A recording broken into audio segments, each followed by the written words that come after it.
Religious and nationalist newspapers have repeatedly targeted minority groups as the cause of Turkey's troubles, says NGOJews and Syrians are the groups most frequently targeted by hate speech in Turkish media. The latest report on the topic has revealed as many as 48 different ethnic groups and communities were targeted in 2,466 instances of media hate speech in the 4 months from May to August, stated a report by the Hrant Dink Foundation, which monitors hate speech.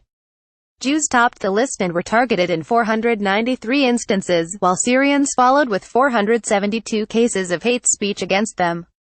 A spike in hate speech against Jews occurred towards the end of July following Israeli transgressions at the Al-Aqsa compound in Jerusalem, a revered holy site for Muslims.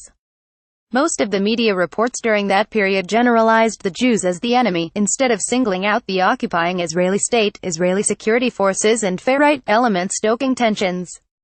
The Jews were also depicted as a hidden force that posed a threat to Turkey. Historically, Turkey has had very amicable relations with the Jewish community and often provided refuge and protection when they were targeted in Europe. In 1492, the Ottoman Sultan, Bayezid II, welcomed and provided refuge to more than 60,000 Sephardic Jews who were driven out of Spain. During World War II, Turkish diplomats often provided protection to Jews in Nazi-occupied Europe and even arranged for the escape of many of them from those areas to Palestine via Istanbul. According to the report, Syrian refugees were more systematically subjected to hate speech during the 4-month period. They were often mentioned in connection to news of criminal acts like murder, theft and harassment. Syrian refugees were depicted as being responsible for the deteriorating economic situation and for growing joblessness. They were also linked to security and terrorism problems. Russians, atheists and the French were among the least targeted during this period with 29 and 30 instances respectively. The foundation classifies hate speech as discourse that incorporates negative generalization, communal insults and defamation.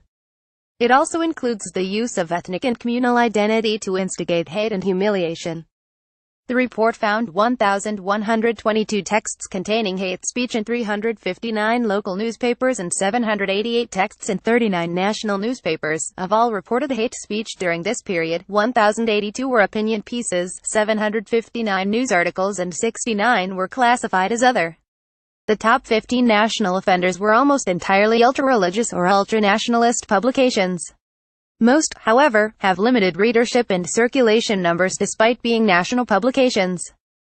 The ultra-zealous religious Yeni Akit publication, known for its close ties to the government, topped the list with 85 instances of reported hate speech. Sosu, an ultra-nationalist newspaper which is anti-government, was top of the list in terms of publications with extensive readership and circulation. It came 11th with 26 instances of hate speech. The report found that spikes in hate speech were often connected to international developments involving Turkey and parts of the groups or communities involved. The Hrant Dink Foundation has been preparing the hate speech and media report since 2009. The foundation is named in honor of the Turkish-Armenian journalist Hrant Dink, who was gunned down in front of his office in 2007 by an ultra-nationalist. The court case to bring the perpetrators to justice is still ongoing.